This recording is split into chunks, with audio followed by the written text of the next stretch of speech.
Պարոն նախագահ, ԱՄՆ պետքարտուղարի այցը Հայաստան, դուք անվանել եք Հայաստանի ընտրություններին միջամտելու փորձ։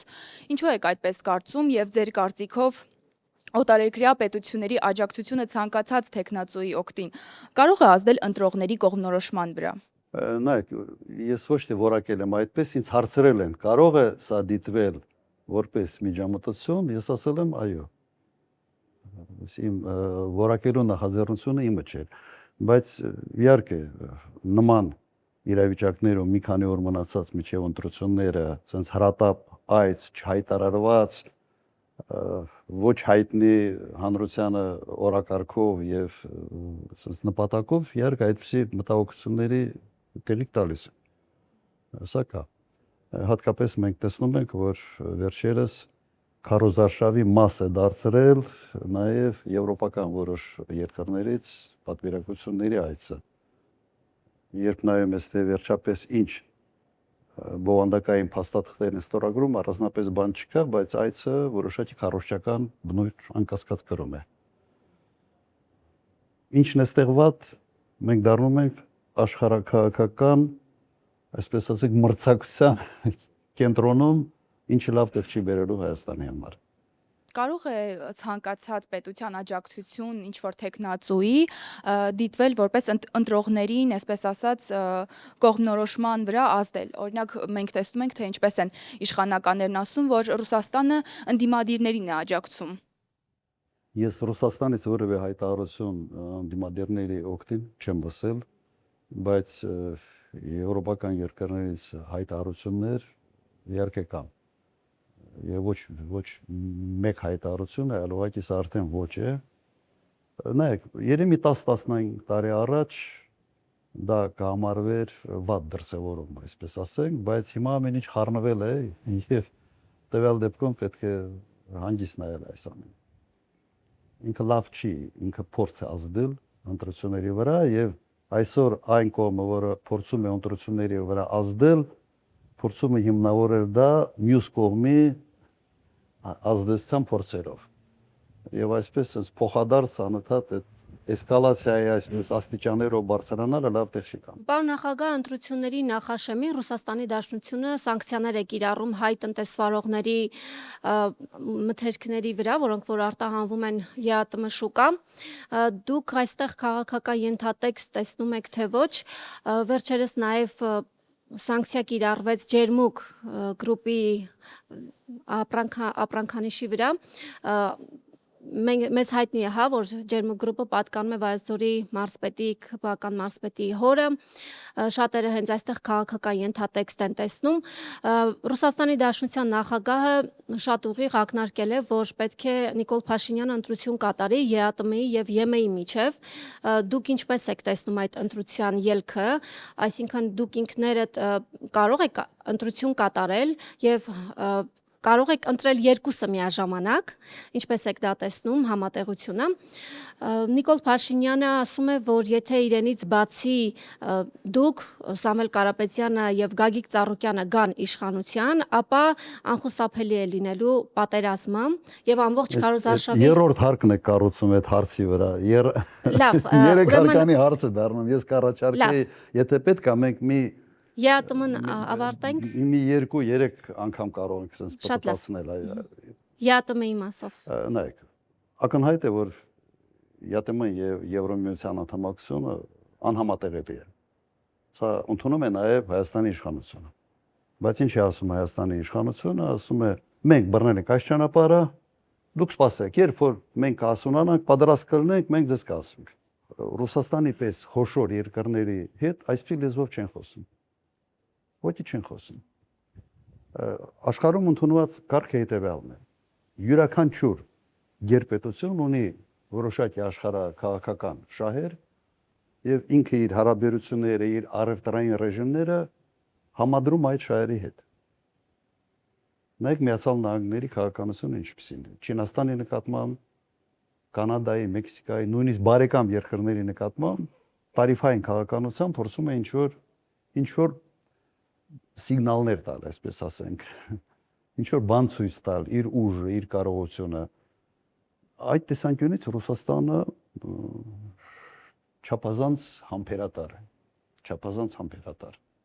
Բայց մոտեցումը հետևյալն է, եթե դու բարեկամ երկիր ես, ուրեմն քո հետ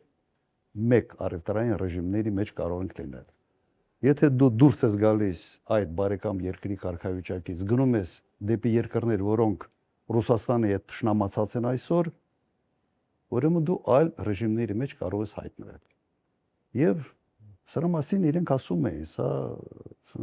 բան չէ, հանկարծակի չէ։ Առնվազն վերջի 2 ամսվա ընթացքում Ռուսաստանի պաշտոնյաները անընդհատ դա հուշում են։ Ես իմ ելույթներում միշտ ասում եի, որ զգուշ եղեք։ Չի կարող երկրի արտաքին քաղաքականությունը համահունչ չի լինի երկրի տնտեսական շահերի հետ։ Այն ինչ անում է այսօր Հայաստանի կառավարությունը, հակառակ ուղղությամբ է տանում երկրի տնտեսական շահերը։ Սա խփելու է ուղղակի ժողովրդի բարեկեցության վրա։ Ինչ մենք արդեն տեսնում ենք դրսևորումները։ Իմաստը պետք չի զարմանալ, սա պետք է հարցնել հետևյալը։ Այս կառավարությունը այս հաշվարկները արել է, թե իրենց համար, չգիտեմ ինչի, դա անակնկալ է։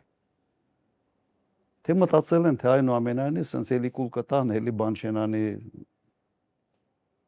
Ինձ համար սա սպասվելիք իրադարձությունների մի շղթայի սենց հետևողական շարունակություններ։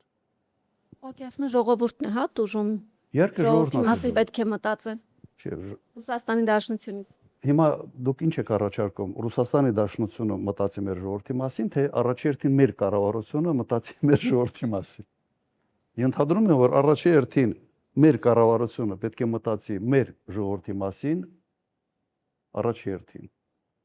Եվ չանի քայլեր, որոնք խփում են այդ հենց մեր ժողովրդի բարեկեցությանը։ Իսկ Ռուսաստանի Դաշնությունը ինքը առաջնորդվելու է առաջերտին իր պետական ազգային շահերով։ Ուրիշ մոդել ուղղակի չկա։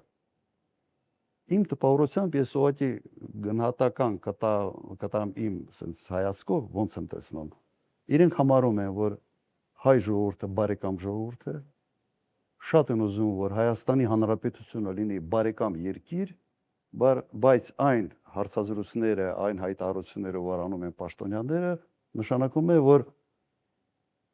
բարեկամ երկիր տեսնելով Հայաստանին, իրենք տեսնում են ոչ բարեկամ կառավարություն։ Եվ փորձում են այդ կառավարությանը հուշել, որ սա անվերջ չի կարող շարունակվել եւ սա հետևանքներ ունենալու։ Վլադիմիր Պուտինի հետ հեռախոսով 200 անգամ խոսելը Նիկոլ Փաշինյանը հայտարարել։ Ինչի մասին է վկայում, վատ թե լավ հարաբերություններ։ Ես կարծում եմ, որ ենթադրում եմ, որ Նիկոլ Փաշինյանը մտածում է, թե այս ներքին կորուծիտներում իր հաջողությունը նաև արտաքին կորուծիտների հույս է տալիս։ Ենթադրում եմ սա։ Բայց արտաքին հարաբերություններում այդ կորուծիտներ հասկացողությունը ուրիշ անուն ունի, կոչվում է դիվանագիտություն։ Եթե դու դիվանագիտությունը խառնում ես կորուծիտների հետ, վերջի անպայման մի փոսի մեջ ես հայտնում։ Այն երկիրը չի, որը չի հասկանում կամ չի տեսնում, թե դու ինչ ես անում։ Պարոն Քոչարյան, ես մի քանի հարց ունեմ, որոնք բխում են հազարավոր սյունեցիների մտահոգություններից, բայց միջև հարցերս ձեզ ուղղել եք կուզենայի տեղեկացնել, որ Սյունիքի բնակչության մի ստվար հատվածը ձեզ հիշում է բացառապես դրականորեն։ Ես մի քանի ուրեմն իրադարձություն եմ ուզում հիշեցնել։ Առաջինը մենք չենք մոռացել, որ ձեր պաշտոնավարման ընթացքում կառուցվեց Կապանը ցավով Մեղրիին կապող այլընտրանքային ճանապարհը, որի կարևորությունը մենք զգացիք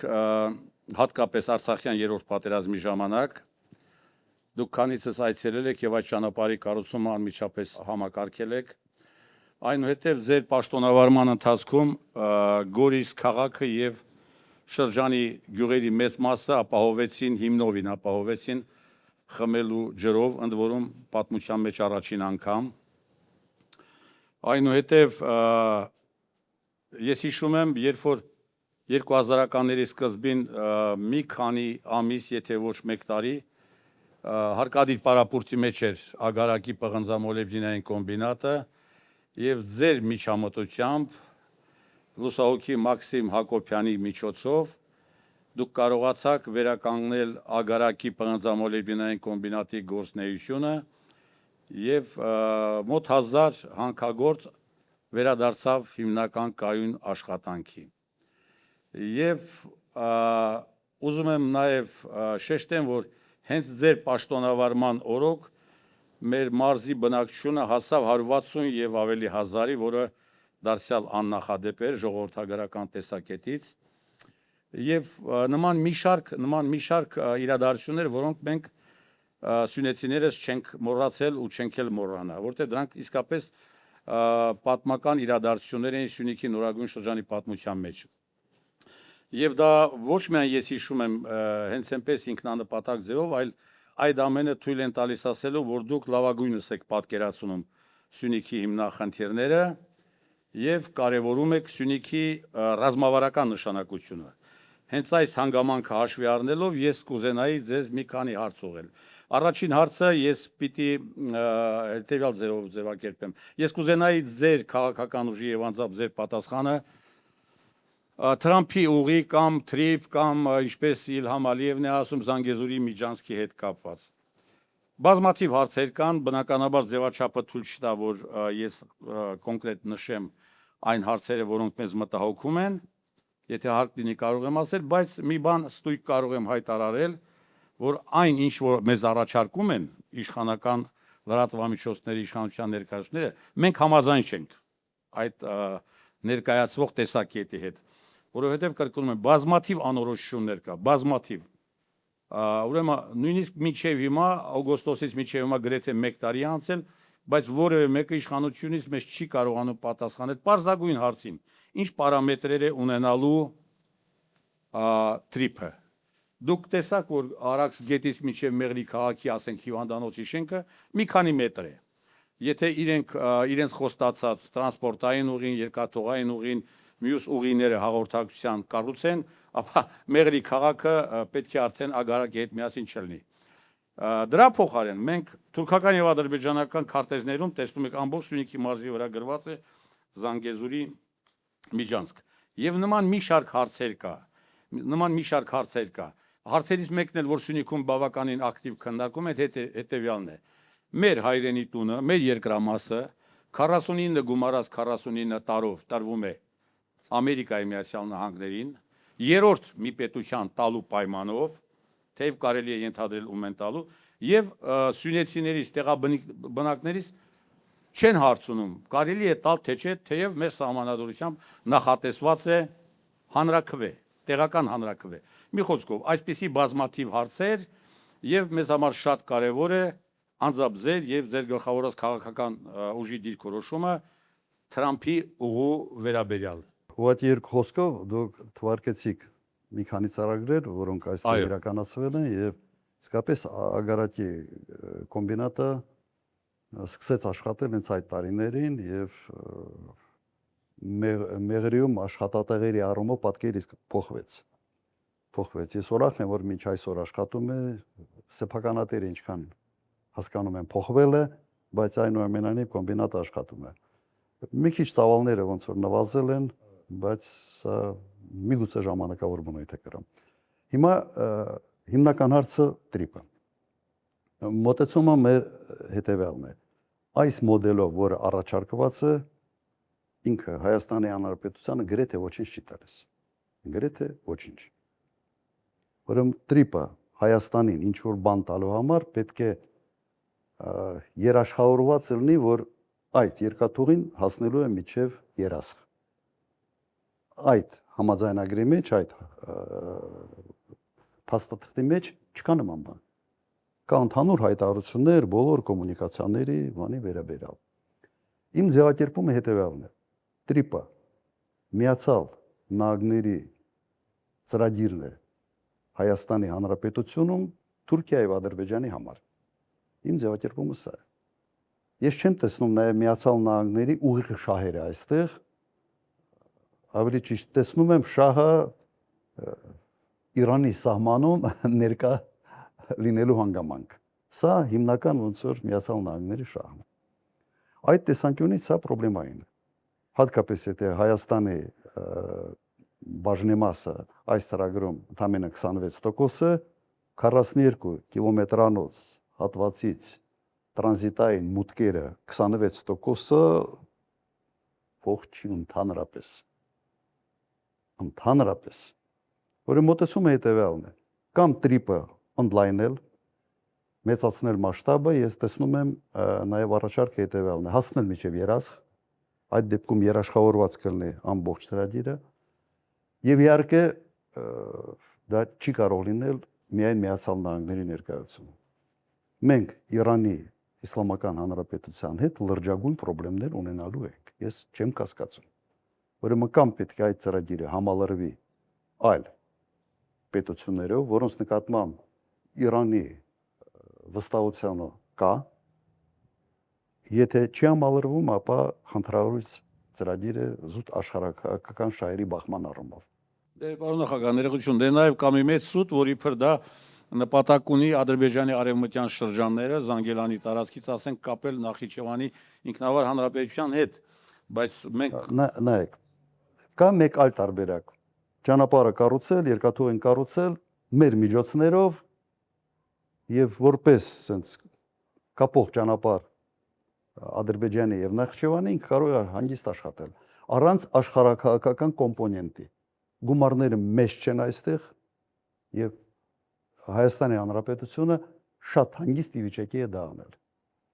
Ինձ մտահոգում է հետեւյալը, որ այդ ծրագիրը անպայման լարվածությունը ստեղծելու Հայաստանի եւ Իրանի միջև չի կարող այդ լարվածությունը չլինել։ որ իրավունք մենք չունենք։ Նայեք, վերջի իրադարձությունները այսօր ըստ էության Միացյալ Նահանգները պատերազմի մեջ են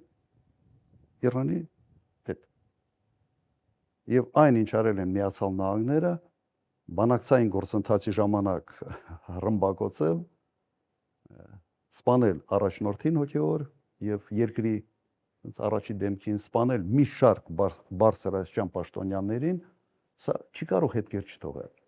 Եվ հատկապես նայեք, թե ինչ ասիմետրիկ պատասխան է տվել Իրանը։ Ով էր մտածում 3 ամիս առաջ, որ Իրանը կարող է հարվածել Միացյալ Էմիրություններին, Կատարին, Բահրեյնին, Քուվեյթին, իրենք զգացին, որ նպատակը Միացյալ Նահանգների եւ Իսրայելի ռեժիմի փոփոխությունն է, իսլամական հանրապետության իության փոփոխությունն է։ Սա իրենք համարեցին, ասենց գոյաբանական, այսպես, պայքար եւ գնացին ասիմետրիկ պատասխանների։ Ոչ ոք չէր, օրինակ ինձ համար սա ասենց ասեմ, մտածում է, որ դա ասիմետրիկ հնարավորություն ունի դա անելու, բայց կհամարձակվի թե ոչ, ասենց մեծ հարցական է։ Միացյալ Նահանգներում, օրինակ Վաշինգտոնում ոչ մի վերլուծաբան այդպիսի տարբերակ չի էլ քննարկել, չեն մտածել, բայց Իրանը արեց։ Հիմա որտեղ են երաշխիքները, որ Իրանը համապատասխան ձևով չի արձագանքելու։ Ինչ է կարող անել, ուղղակի փակել սահմանը։ Կարող է չէ, հենց ամերիկացիք հայտնում են այստեղ, փակում է սահմանը։ Ասում են ստոպ, այլևս դուք մեզ չեք հետա։ Հետաքրքիր չեք մեզ։ Վերեմ թվեր Հայաստանի եւ Իրանի արտաքին առևտրի ծավալներում Հայաստանի հետ առևտուրը ձեր կարծիքով քանի տոկոս է անում։ Մոտարապես 0.2-0.3 մոտարապես տոկոս։ Իրանում չեն էլ նկատելու։ Ուրեմն պետք է այդքանը հասկանալ, մեզ պետք է այս սահմանը, այո պետք է։ Սա միայն ոչ թե սահման է եւ հնարավորություն է առևտուր անել Իրանի հետ։ Այս ճանապարհից մենք օգտվում ենք նաեւ առևտուր զարգացնելու համար Արաբական Էմիրությունների հետ, ծավալը այստեղ բավական մեծ էր եւ ըստ էության սա ելք է դեպի Հնդկական օվկիանոս։ Եվ սա վտանգի տակ դնել, ասենց մեկ ճանապարհի 43 կիլոմետրանոց մի կտորի ասենց տրանզիտի համար կներեք, սա բանալ ողջամտությունից շատ հեռու է։ Նախ միջև տրիպը պետք է բանակցվեր Իրանի հետ, պետք է հասկանալ իրենց մտահոգությունները եւ ինչ կարգի հետևանքներ սա կարող են ունենալ։ Այսօր ղեկավարությունը Իրանում փոխված է ես տեսնում եմ, որ իրենց շահերը պաշտպանելու գործում շատ ավելի վճռական են, քան եղել են։ Շատ ավելի վճռական են։ Եվ Հայաստանի կառավարությունը ուղղակի ականջին օղ պետք է անի մտածելով, թե հարևանի թե դու հարաբերությունները պատրաստ ես փչացնել։ Երևի այսքանը։ Պարոն նախագահ, բարև ձեզ։ Այսօր գտնվում ենք Մեղրի քաղաքում, մեզնից մի քանի մետր հեռավորության վրա մեր բարեկամ երկիր Իրանի սահմանն է, եւ թույլ տվեք ինձ էլ հարց տալ թրիփից, այ դուք նկարագրեցիք երկու, այսպես ասած, ծայրահեղություն։ Մի կողմից թրիփը գրագետ օգտագործելու դեպքում կարող է մեզ օգուտներ բերել, մյուս պարագայում տարածաշրջանային լուրջ անվտանգություն մարտահրավերներ ստեղծել։ Այդ դեպքում մեր երկիրը ինչ քաղաքականություն պետք է վարի, որպեսզի եւ օգուտները չկորցնի, եւ վնասները, եթե հնարավոր է, նվազագույնին հասցնի։ Հիմա առաջերտին գնահատել ինչ ռիսկեր այստեղ կան։ Տարանջատել այդ ռիսկերը, ձևակերպել այդ ռիսկը եւ հետո տալ երկրորդ հարցը։ Այս ռիսկի չեզոքացման ճանապարհը ո՞րն է։ Շատ པարզ տրամբանական շղթա է, որը յուրաքանչյուր երկրի ղեկավար կամ արտգործնախարարը, որը պետք է կիրառի իր ամեն քայլի ժամանակ։ Կրկնեմ, ինչ ռիսկեր այստեղ կան եւ եթե կան, ինչպես է հնարավոր այդ ռիսկերը չեզոքացնել։ Ռիսկերը կան, մենք խոսացինք այդ ռիսկերի մասին, չեզոքացնելու ճանապարհը եւ եւս ես նկարագրեցի, թե ո՞րն է։ Իրանի կողմին կոնկրետ քայլերով համոզել, որ սա չի ուղղված իրենց դեմ։ Ոչ թե հեռախոսով զանգել կամ գնալ ինչ-որ մի հայցով ասել բաշուստա լավ անելու ամեն ինչ եւ այլ, չի անցնելու սա։ Սա չի անցնելու։ Կոնկրետ քայլը հետեւյալն է։ Միացյալ Նահանգները, եթե դա տրիպ է կոչվում, Միացյալ Նահանգները մենակ չպետք է լինեն։ Պետք է լինի նաեւ երկիր, որի նկատմամբ Իրանը ունի լիարժեք վստահություն։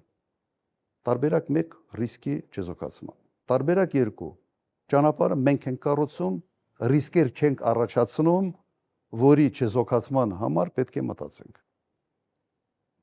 Սա Իրանի հետ այդ հատվածում։ Բայց տրիպ ունի մյուս կոմպոնենտը։ Պատկերացրեք, տրիպը սկսում է աշխատել Ղարսից երկաթուղի Թուրքիան երկաթուղի կառուցում, միանում են եւ տարիներ անց ռիսկերը գալիս է Իրանի հետ հարաբերություններում, բայց երասիգիծը տենց էլ չի աշխատում։ Հետո, որը մենք պետք է տեսնենք, ինչպես ենք մենք կարող երաշխավորել մեր շահերի ներգրավում այդ ծրագրի մեջ։ Այսօր որևէ կերպ դա երաշխավորված չի։ Որևէ կերպ։ Ուրեմն երկու մասի ես բաժանեցի։ Մեկը ռիսկերի չեզոքացում, առաջարկը տվեցի, մյուսը իսկ մենք այստեղ որտեղ ենք։ Մենք այս գործում կանք,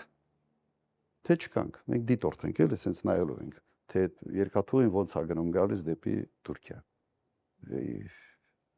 Գնացքները։ Երևի այսքանը։ Նախագահ, այդ դեպքում թույլ տվեք մեկ ճշտող հարցել թրիփի մասով, այ գոլեգան ճիշտ նշեց, այդ ճանապարհը ամենատարբեր անվանումներն է ստացել, սկսած Զանգեզուրի միջանցքից մինչև թրիփի ճանապարհ։ Ի վերջո սա ինչ է, հա, եւ ով է սրա հիմնական, այսպես ասած, շահառուն, շահ ստացողը։ Գուցե այստեղ է հարցերի հիմնական հարցը։ Դրա համար ես սկզբից տվեցի ձևակերպում։ Սա Միացյալ Նահանգների ծրագիր է Հայաստանի տարածքում Թուրքիայի եւ Ադրբեջանի համար։ Սա այն ձևակերպումն է, որը ամբողջությամբ sense նկարագրում է, թե սա ինչ ծրագիր է։ Հաստատ մեզ համար չեն դա անում։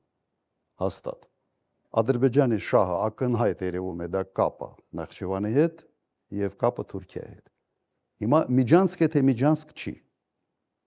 Ադրբեջանը բոլոր այսպես հայտարարություններում ամենից բարձր մակարդակով խոսում են միջանցքի մասին։ Հայաստանը ասում է թե չէ, միջանցք չէ։ Մինչ այսօր մեր փորձը ցույց է տալիս, որ սովորաբար ինչ ասում է Ադրբեջանը, ավելի ճիշտ է դուրս գալիս, քան ինչ ասում է Նիկոլ Փաշինյանը։ եւ երբ սկսում են back office, front office տեսնելու հայ մաքսավորի չի տեսնելու, սա արդեն նշանակում է, որ այստեղ խնդիր կա։ Եվ այդ խնդիրը փորձում են ասես կամուֆլաժի տակ ինչ որ թաքցնել հայ հասարակությունից։ Նպատակը սա, ես չեմ կասկածում, որ սա ունենալու է միջանցքի տրամաբանություն։ Կարող է ձևական ինչ որ բաներ ալինելու, որը կարող են թմքարել այսպես այս կառավարությունը, որ սա միջանցք չի, սա սուվերեն, ինքնիշխան բառը երևի ամենից շատն է օգտագործում այսօրվա իշխանությունը, բայց ամենից շատ մեծ հարվածներն է հասցնել հենց ինքնիշխանությանը։ Սա է իմ պատկերացմամբ։ Եվ ամենից հետաքրքիրը գիտեք ինչն է, որ փորձել չի արվել վարչապետի կողմից Հայաստանի շահը ներգրավվել այս ծրագրի մեջ, չեն էլ փորձել։ Այսինքն ոնց որ են հրամանը որ կա է կնագե են որ ասում են ասենց։ Այդ տուզիկության այդ բանը ուղղակի ապշեցուցիչ է ինձ համար։ Գառնիկ Զաքարյան, Երկիր մեդիա։ Պարոն նախագահ, Ռուսաստանի Դաշնության նախագահ Վլադիմիր Պուտինը խոսում է Հայաստանի հետ ապահարզանի մասին։ Դուք որպես Ռուսաստանի Դաշնության նախագահի հետ 1 տասնամյակից ավելի շփման փորձ ունեցող մարդ, ինչ կարող եք ասել, ինչ է նշանակում ապահարզան։ Նայեք, Ռուսաստանի նախագահը երևի նկատել եք, որ շատ համբերատար է եւ միշտ փորձում է ավելի մեղմ, հնարավորինս մեղմ ձևակերպումներ տալ։ Բայց նաեւ ամբողջ sense պատմությունը եւ իր գործունեությունը թույլ է տալիս, որ գնահատել հետեւյալ կերպ, որ գալիս է մի պահ, որ վերջը այդ համբերության բաժակը լցվում է եւ ինքը անձամբ եւ երկիրը պատրաստ է լինում շատ կտրուկ քայլերի։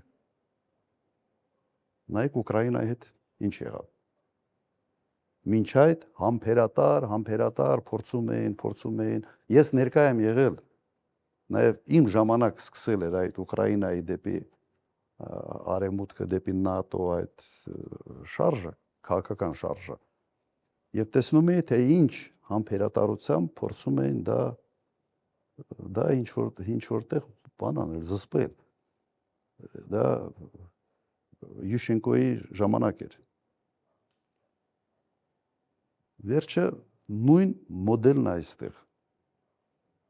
Այս շատ հանգիստ, շատ համբերատար կեցվածքը ընկալվում է որպես, ես չգիտեմ, սխալ են ընկալում որպես համաձայնություն կամ որպես մի կեցվածք, որը կարելի է 2-3 զանգով կամ 200 զանգով փոխել։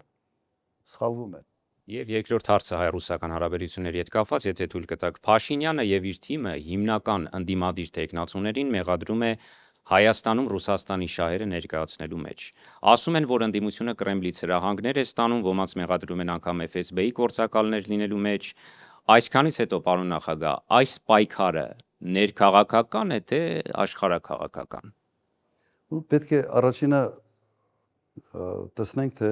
առաջի ազդակները եւ առաջի այդ քայլերը ով էր անում։ Հիմա ընդդիմությունն էլ կարող է ասել, որ դու հրահանգները ստանում ես Բրյուսելից կամ Վաշինգտոնից կամ որևէ մեկ այլ կենտրոնից։ Սա եւս երկիրը ներսից բաժանելու տարբերակ է։ Առաջին չէր ասում, սև ու սպիտակ, հարուստ աղքատ, հին նոր, նախկին, ոչ նախկին, հիմա էլ արևմուտք եւ Ռուսաստան։ Ես կարծում եմ սա մարդու էությունից է գալիս, ինքը անպայման պետք է բաժանի, անպայման պետք է ներսում ատելություն ստեղծի ինչ որ տարբեր մոտեցումների մեջ եւ փորձի այդ լարվածության մեջ ինչ որ իր տեղը գտնի, իր օրակարգ տանի։ Կարծում եմ սա է։ Նայեք, հիմա ասում են ինչ են ասում, որ մարդկանց մեղադրում են, որ ռուսական շահերն են առաջ մահ։ Հիմա ես կառաջարկեի մի հատ նայել ՀԱՏՄ-ի մասնակցությունը Հայաստանին դրական բան տվել է թե չտվել։ Կրկնեմ այդ միտքը, հանդիպումների ժամանակ ասում եմ, Հայաստանի բնակչության 80%-ը զգալիորեն կախված են Ռուսաստանի հետ հարաբերություններից։ Այս կամ այն աստիճանի։ Սա Հայաստանի շահերի մասին է խոսում, թե ում շահերի մասին։ Եթե Հայաստանի շահերը այս հարցում համընկնում են Ռուսաստանի շահերի հետ, եւ դու հետապնդում ես հենց Հայաստանի շահերը, դու դառնում ես հենց ռուսական գործակալ, դա ապուշություն է, ուղղակի ապուշություն է։ Ճիշտ հակառակ գնահատականը ես կարող եմ տալ հետևյալի մասին։ Երբ որ դու վարում ես քաղաքականություն, որը 180 աստիճան հակառակ կողմի վրա է քո տնտեսական շահերի։ Սրան ունի ինչ դնենք։ Միգուցե սա է գործակալության, այսպես գործակալի ֆունկցիա, երբ դու անում ես ոչ թե քայլեր, որոնք քո երկրի շահերից է բխում, քո ժողովրդի շահերից է բխում, այլ դու անում ես քայլեր, որոնք բխում են այլ երկրների աշխարհաքաղաքական շահերից։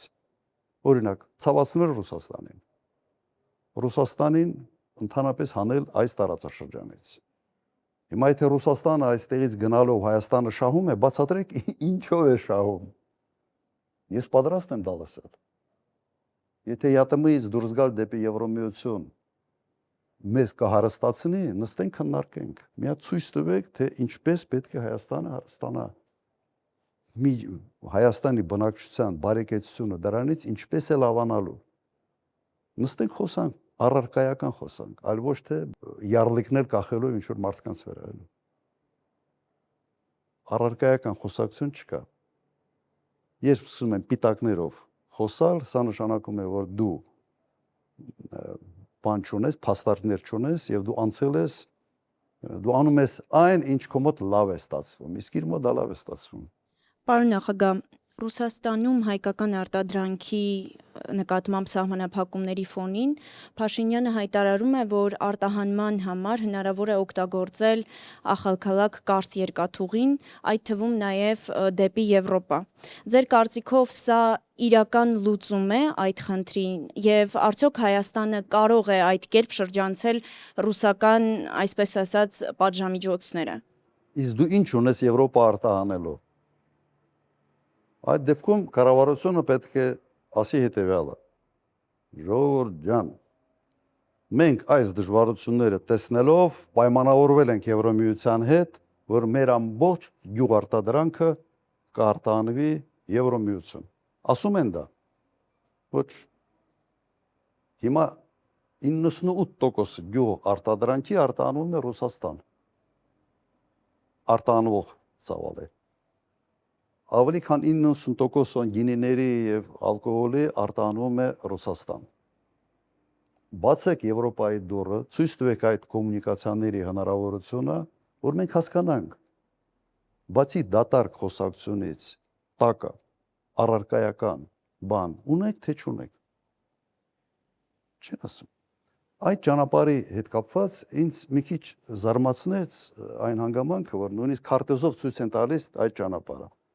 Ուրեմն Հայաստանից միջև Ղարս մոտ 150 կիլոմետր է, սենց գնում են Թիֆլիսով պտտացնում, բան 600-700 կիլոմետր ավելացնում են եւ սա ասում են որպես սենց մեծ ձեռքբերում։ Քանի տարի է, ինչքան ժամանակ է խոսում են Հայաստան-Թուրքիա երկաթուղու բացման մասին։ Ինչ եղավ այդ երկաթուղու բացումը։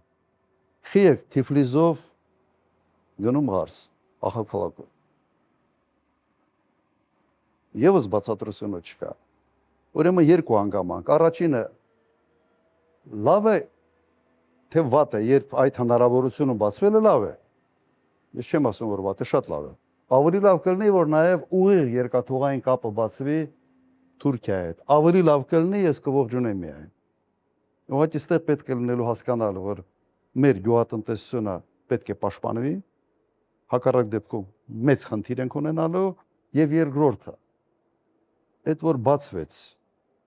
դու ինչ ունես այդ ուղղությամբ տանելու։ Թուրքիայի հետ մենք գյուղատնտեսության առումով մրցակից ենք։ Դու ոչ լոլիկ, ոչ ծաղիկ, ոչ էլ վարունգ չես կարողանալու անես ծախես դու հակառակն է գալու։ Ուրեմն այստեղ ես ողջամտության բան չեմ տեսնում, նշուրել չեմ տեսնում։ Ավելի շատ քարոզչական, այսպես ասենք, քարտեզ հրապարակելու միջոցեր։ Ոնց որ տրիպա։ Պարոն նախագահ, ձեր պատասխաններից երկու հստակեցում, նախ թրիփի հետ կապված դուք ասում եք պետք է մի այնպիսի երկիր լինի, որ նաև ընդունելի լինի Իրանի համար։ Ճիշտ եմ հասկացել ձեր խոսքից։ Իշխանությունն ասում է, դուք ինչպես եք պատկերացնում հայ-ամերիկյան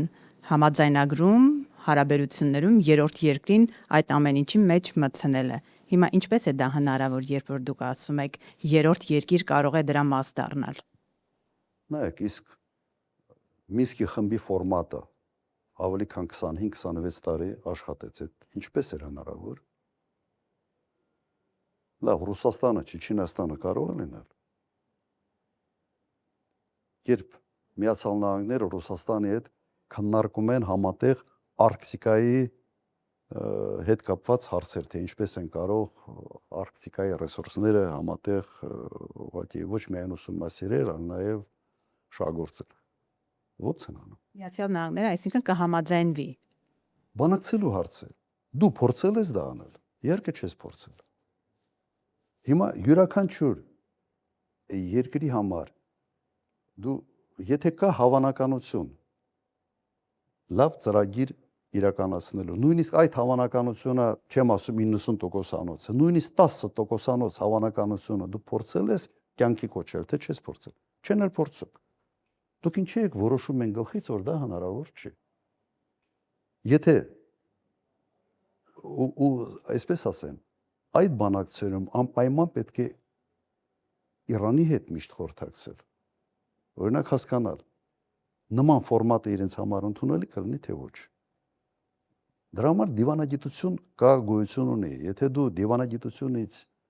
գաղափար չունես եւ դու ուղղակի քեզ հրահանգում են, դու անում ես, դա արդեն դիվանագիտություն չի։ Եվ իդեպ դիվանագիտությունը նրա համար չի միայն որ բարեկամների հետ խոսես։ Բարեկամների հետ կարաս խոսալ նաեւ առանց դիվանագիտության, ուղիղ։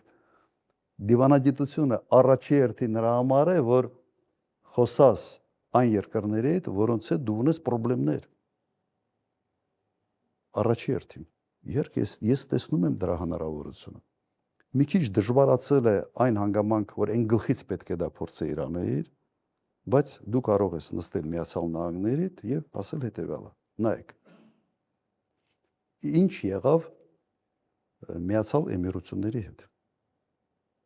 Ով էր մտածում, որ կարող է այսպիսի հետևանք լինի։ Կարող ես չնստել եւ առարկայական։ Ու դա 15-20 տարվա պատմություն չի, դա մեկ ամսվա պատմություն է, հիշողությունը թարմ է բոլորի մոտ։ Ռազմական բազան այդ արաբական երկրներում եւ այդ ռազմական բազայի ներկայության պատճառով այդ երկրները հարված ստացան Իրանից։ Հիմա դու կարող ես ասել, այս ռիսկերը գոյացել են նրանից հետո, երբ մենք ստորագրել ենք ձեր հետ այդ պայմանագիրը տրիպի վերաբերյալ։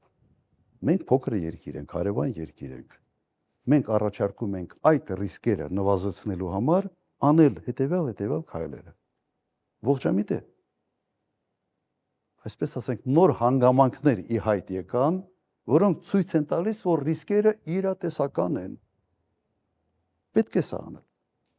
Հայ Ռուզան, պետք է չէ երևի։ Հա, չպետք է բանակցել։ Եվ իսկապես կան նոր ի հայտ եկած հանգամանքներ, եւ դու այդ հանգամանքներից ելնելով կարող ես կամ ընդհանրապես ծրագիրը մերժել, ես ասում եմ չմերժենք։ Ես ասում եմ այդ նոր հանգամանքները, ռիսկերը հաշվի առնելով ծրագիրը բարելավենք, ավելի քիչ ռիսկային դարձնենք Հայաստանի Հանրապետության համար։ Նորմալ է, իհարկե նորմալ է։ Աննորմալ է դա չանելը։ Եվ ԵԱՏՄ-ի հետ կապված խոսեցիք, պարոն նախագահ, ԵԱՏՄ-ի հետ կապված ունենք մի այսպես իրավիճակ, երբ Ռուսաստանից արդեն հայտարարում են, որ մայիսի 28-ին Հայաստանի կարգավիճակն է ԵԱՏՄ-ում որոշվելու։ Ինչ սպասել։ Ինչ կարող է լինել ԵԱՏՄ-ի հետ կապված Հայաստանի անդամակցության, հաշվի առնելով, որ դուք ընթացակարգերին լավ ծանոթ եք, ինչ կարող ենք մենք որպես հանրություն սպասել այս իրավիճակում։ Ինչ է ասում Հայաստանի իշխանությունը։ ասում ենք մենք ԵԱՏՄ-ի անդամ ենք, չկա կանոնակարգ, թե ԵԱՏՄ-ից ոնց են հեռացնում, սա ինչ է ասում։ Դրան գումարված Նիկոլ Փաշինյանը ասում է հետևյալը. ես շատ լավ մեծ ազդեցություն ունեմ ԵԱՏՄ-ի երկրների վրա։ Ինչ ազդեցության մասին է խոսքը։ ԵԱՏՄ-ի sense առանցքային երկիրը Ռուսաստանն է, մենք տեսնում ենք ձեր հարաբերությունները։ Բելարուսիայի հետ ընդհանրապես չեք էլ շփվում, դեսպանեք հետ կանչել։ Ղրղստանի հետ այս տարիների ընթացքում մեկ պաշտոնական այս չի եղել փոխադարձ երկրի առաջնորդներին, միայն որոշ հարաբերություններ կա Ղազախստանի հետ։ Այդ ինչ ազդեցություն, ում վրա, այդ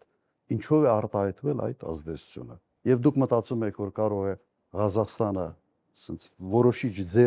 ձայն ունենալ այս ամեն ինչի մեջ, բայց սա նույնիսկ սա մի կողմ դնենք։ Միացյալ Նահանգները Կանադայի հետ ուներ բոլոր պայմանավորվածությունները, համաձայնագրերը, Տրամպը եկավ, ասաց, տարիֆները փոխում։ Դուրս չի գալիս։ Փոխեց։ Նույնը արեց Մեքսիկայի հետ։ Ունեն լրջագույն ամրագրված լրջագույն ձևով համաձայնություններ առևտրային ռեժիմների վերաբերյալ։ Միանգամից փոխեց։ Ստիպված Մեքսիկան էլ համաձայնվեց, Կանադան էլ, Կանադայի վարչապետը միանգամից թռավ Չինաստան, փորձում է պայմանավորվել այսպես այ ուղղություններով դիվերսիֆիկացնել իր առևտուրը։ Ինչի վրա եմ ասում։ Կա պետության կալիբր, որը կարող է այս բոլոր համաձայնագրերը ասենց մի կողմ դնել եւ անել ճիշտ այն, ինչ բխում է իր պետական շահերից, իր ազգային շահերից։ Եթե մինչ այսօր այս մարդիկ չեն հասկացել, որ աշխարհը այսպես է գործում, ուրեմն ոչինչ չեն հասկանալու։ Կարծում եմ ինչ որ չափով հասկացել եմ, բայց փորձում են հերթական անգամ խաբել, մոլորեցնել մեր ժողովրդին։ Եվ ընդհանրական հարցը Ռուսաստանին վերադառնան կրկին, պարոն նախագահ, մենք վերջին օրերին ամենօրյա ռեժիմով տեսնում ենք կոշտ հայտարարություններ Ռուսաստանի տարբեր պաշտոնյաների կողմից։ Հայաստանի իշխանության ներկայացուցիչները շատ մեղմ են։ Ասում են ոչ մի բան չենք անելու Ռուսաստանի դեմ, ոչ մի կռիվ չենք տալու։ Նիկոլ Փաշինյանն ասում է, տեսեք ինչ մասշտաբների գերտերություն է Ռուսաստանը, մենք ինչ կարող ենք անել։ Այդ դեպքում Ռուսաստանը ինչ կասկածներ է տեսնում Հայաստանի հետ կապված, այսինքն ինչ խնդիր է տեսնում, եթե այստեղից չի գնում փոխադարձ նույն կոշտությունը, ինչ կասկածներ ունի Ռուսաստանը Հայաստանի հետ կապված, կներեք հարցս ավարտեմ, եւ այն հիշեցումը Ռուսաստանի կողմից, երբ որ պաշտոնյաները Ուկրաինայի տարբերակն են խոսում, միջև ուր կարող է Ռուսաստանը, ինչքան հեռու կարող է գնալ Ռուսաստանը։ Նայեք, սա հայտարարությունների բախում չի։ Ես կցանկանայի, սա մենք ճիշտ գնահատել, թե ինչ է կատարվում։ Հայտարարությունները Ռուսաստանից դա հետևանք են կոնկրետ քաղաքական քայլերի։ Հետևանք են։ Հայտարարություններով ասում են խելքդ հավաքի։ Թե չէ կարող է լինել այս քայլերը կարող են լինել։ Առաջինը Եվրոմիության անդամակցելու վերաբերյալ օրենք։ Մեկ նախադասություններ ոչ մի բովանդակային հարց, բայց Ռուսաստանի ընկալումը հետևյալն է։ Եվրոմիությունը այսօր թշնամացած է Ռուսաստանի հետ։ Դու որոշում ես կայացրել, որ դու գնում ես դեպի Եվրոմիություն, մի միավոր, որը թշնամացած է Ռուսաստանի հետ։ Սա պետք է անհանգստություն առաջացնի Ռուսաստանում, թե ոչ։ Երկը պետք է։ Օրենք ընդունող ով է եղել Հայաստանի Հանրապետությունը։ Այն բանը մեծ այդ ժողով, որը եղավ Հայաստանում եւ Զելենսկու հրավերը։ Սա Ռուսաստանը պետք է նորմալ ընդուներ։ Զելենսկու հայտարարությունը սա նորմալ պետք է ընդուներ։ Բայց դու անում ես քայլեր ակնհայտ թշնամական քայլերից հետո մի երկու հարցազրույց ես տալիս։ Մենք չենք բանանելու, ամեն ինչ լավ է եւ այլ 200 հեռախոսազանգ ախբերություն, ընկերություն։ Դա աշխարհակահաղական կոռուպցիա։ Ուղղակի աշխարհակահաղական հարցերում կոռուպցիաները չեն անցնում։ Այդքան բան։ Կրկնեմ, սա հայտարարությունների sense բան չէ, էլի բախում չի։ Սա կոնկրետ քաղաքական գծի նկատմամբ Ռուսաստանում արդեն ձևավորված քաղաքականության արտահայտությունն է։ Եվ ես համարում եմ, որ Հայաստանի կողմից դա անպատասխանատու քայլ էր։ Նիկոլ Փաշինյանը սովորել է, որ կարող է ինչ-որ քայլեր անի, հետո գնա մեղմի, ինչ-որ ձևի տակից դուրս գա։ Ընկերներ ենք, դες մրցակից է հայտնվել, Պուտինի ընկերն է Փաշինյանը, պարոն Քոչարյան։ Դե հիմա ինչ ասեմ։ Ինչ ասեմ, Տրամպի ընկերն է, Պուտինի ընկերն է, Զելենսկու ընկերն է, Տիխանովսկու ընկերն է։ Բոլորի ընկերն է։ Հիմա ես չգիտեմ, օրինակ կենցաղում հնարավոր է ընկեր լինել ակնհայտ թշնամիների եւ մյուսի հետ եւ մյուս։ Կարաս միջնորդ լինես, դա ուրիշ հարց է։ Բայց դու չես կարող ընկեր լինել բոլորի հետ։ Հիմա սա իսկապես խնդիր է, սա առաջինը Ռուսաստանում սա անցալում է որպես անհարգալից վերաբերմունք այդ մասշտաբի երկրի նկատմամբ, որտեղ Ռուսաստանի ընկալումը ինքնանկալումը Ռուսաստանում ուրիշ է, իրենք իսկապես գերպետություն են։ Այսօր կա Միացյալ Նահանգներ, Չինաստան, որոնք արդեն հավասար են, որոշ հարցերում Չինաստանը անցել է, եւ երրորդ տեղը Ռուսաստանն է։ Դու չես կարող այդպես վարվել այդ մասշտաբներ ունեցող երկրների հետ։ Եվ իդեպ որից կախվածությունը քո հսկայական է։ Ընդհանրապես 0.7%-ն է Ռուսաստանի արտաքին առևտրում քո առևտրի ծավալները։ Եվ այդ կախվածությունը ունենալով այսպիսի անհարգալից վերաբերմունք դրսևորել այդ երկրի նկատմամբ ես նույնիսկ չգիտեմ սա բան իմ նորմատիվային լեքսիկան թույլ չտալիս ձևակերպում տալ, թե սա ինչ է նշանակում։ Չի կարող անպատասխանատվություն։ Պարոն նախագահ, գործող իշխանությունը Արցախ վերադարձի հարցը բարձրաձայնելը համարում է հրահրիչ, կոնֆլիկտածին, պատերազմի վտանգը մեծացնող։ Դուք Արցախից եք, ես եւ Նինան ենք մեկ էլ այստեղ Արցախից։ Հիմա քանի, այսպես ասած, արցախցիներով հավաքվել ենք, այն էլ Արցախին այսքան մոտ, Արցախ վերադարձ խաղաղ ճանապարհով հնարավոր է միջազգային իրավունքներին համապատասխան եւ դուք ինչպես եք պատկերացնում։ Այո, մեր ծրագրային նաև դրույթներից է Արցախ վերադառնալու իրավունքը դա անբաժանելի իրավունքն է արցախայության։ Եվ ես չեմ համարում, որ սա կոնֆլիկտացին է։ Նույնպես կոնֆլիկտացին չի ցեղասպանության հարցի հետամուտ լինելը ցեղասպանության հարցի ճանաչմանը։ Ուրեմն սա նաև վերջ կա միջազգային դատարանի որոշում կան Եվրո դատարանի հայտարարությունները այդ հարցի վերաբերյալ։ Չեմ կարծում, որ դա կոնֆլիկտացին է, հակառակը դա բանակցային գործընթացում որոշակի դիրքերի ամրացում է Հայաստանի կողմից։ Այո, հնարավոր է։ Այս պահին ռեալ է թե ոչ, երևի ռեալ չի այս պահին։ Խոսքը պետք է գնա երաշխավորված վերադարձի մասին։ Անվտանգ ավելի ճիշտ ձևակերպումը տամ, անվտանգ վերադարձի մասին, այո, ռեալ է։ Եվ դժվար է դրա դեմ պայքարել իրականում։ Օրինակ Ադրբեջանի համար շատ դժվար է լինելու, ինքը պետք է հիմնավորի թե ինչու։ Եվ քաղաքացիական պայմանագիրն իր նախընտրական ծրագրում քայլ առ քայլ պատկերավոր նկարագրել է, թե ինչպես է իր ընտրվելուց հետո փոխելու հայ առաքելական եկեղեցու կաթողիկոսին, տեղապահ նշանակելու։ Բայց մենք տեսնում ենք, որ այս նախընտրական շրջանում քարոզարշավի ժամանակ ոչ մի բառ դրա մասին, կաթողիկոսին փոխելու մասին Փաշինյանը չի խոսում։ Ինչու ձեր կարծիքով։ Այդ հարցի պատասխանը ես իրականում չունեմ։ Ենթադրության մակարդակի վրա կարող եմ ասել հետևյալը։ Հասկացել եմ, որ դա զուտ նախընտրական տեսանկյունից շահավետ մոտեցում չի շատ խոսալ եկեղեցու մասին, նաև հույսը դնում են նրա վրա, որ ծրագիրը շատ մարդ չի կարդում եւ այդ ծրագրից իրենք չեն էլ համարյա խոսում, մենք ենք անընդհատ հիշատակում այդ ծրագրային կետը իրենց մոտ։ Թե ինչի են գրել այնուամենայնիվ ծրագրի մեջ, կարծում եմ սա ինչ որտեղից հրանք են ստացել, որովհետեւ ուրիշ ողջամիտ ռացիոնալ բացատրություն այստեղ ես չեմ տեսնում։ Ինչ որ մեկին փորձում են համոզել, որ ինչ որ բան անելու են հայ առաքելական եկեղեցու դեմ։ Հիշեցնեմ, հարձակումը սկսեցին երբ վեապարը Արցախի հարցի վերաբերալ դրսում Շվեյցարիայում եթե չեմ սխալվում համապատասխան մեծ ժողովի ժամանակ ուղղակի հնչեցրեց։ Ուրեմն ինքը մի կողմից դա շատ հրապարակային չի ուզում դարձնի,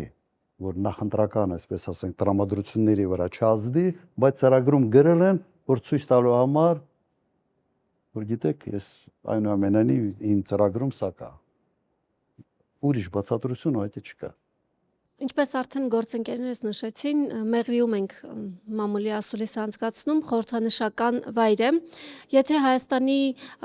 այլ հատվածի մի բնակչի, որը երբևէ չի գտնվել Սյունիքում, հարցնենք Մեղրին ումն է, գուցե ասի Ադրբեջանին է, քանի որ ձեր կառավարման տարիների հետ կապված պարբերաբար շահարկվում է, որ դուք Մեղրին Արցախով փոխարինելու ծրագիր եք ունեցել, այնուամենայնիվ այդպիսի բանակցություններ ձեր կառավարման ժամանակահատվածում եղել է, թե ոչ, եւ երկրորդ հարցը Նիկոլ Փաշինյանը պնդում է, որ եթե իր փոխարեն իշխանության գաք դուք, Սամվել Կարապետյանը եւ Գագիկ Ծառուկյանը, ապա պատերազմը անխուսափելի է լինելու, քանի որ հայտարարվել է, որ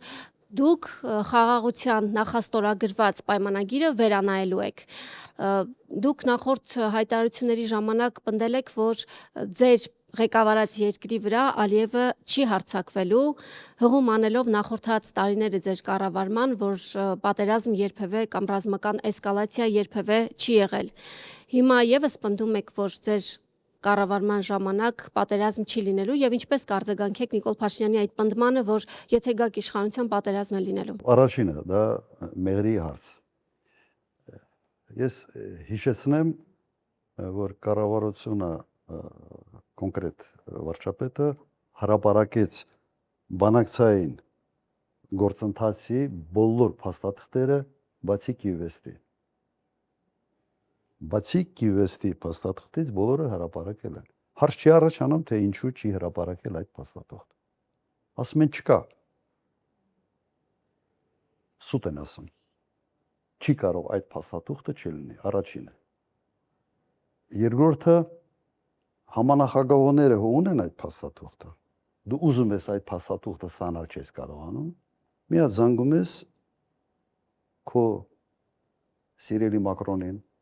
եւ ինքը քեզ այդ փաստաթուղթը մի հատ բանով մեյլով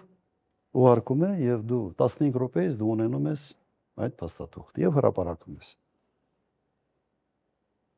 Այդ փաստաթուղթում սևը սպիտակի վրա գրված է թե ինչ լուծում էր։ Գիտեք ինչի չի հրապարակում, որովհետև կոնկրետ խոսքը գնում էր Արցախը Հայաստանին միացնելու մասին։ Միացնելու մասին։ Ինչ է սա նշանակում, որ ամբողջ իր կառուցած թեզը, թե Արցախի հարցը կանխորոշված էր, որովհետև Ալմատայի 91 թիվ էր գնում, չէ, Ալմատայի հռչակագրով Հայաստանը իբրև ճանաչել է թե 92 թիվ արդեն չեմ հիշում, ճանաչել է Ադրբեջանի տարածքային ամբողջականությունը, կոնկրետ այդ փաստաթղթում, որը մենք ստացել ենք Մինսկի խմբի անունից, նախաձեռնողը եղել է Միացյալ Նահանգները, սև սպիտակի վրա գրած է, որ Արցախը միացվում է Հայաստանին։ Ըստ իր թեզը, որը ինքը առաջ էր բրդում անընդհատ այդ բանի մասին, այդ Ալմատայի մասին, ամբողջությամբ ձախողում է։ Այդ դրա պատճառով ինքը հենց այդ փաստաթուղթը չի հրապարակել։ Եվ այստեղ գրած է, խոսքը գնում էր սուվերեն ճանապարհի մասին։ Ղարաբաղը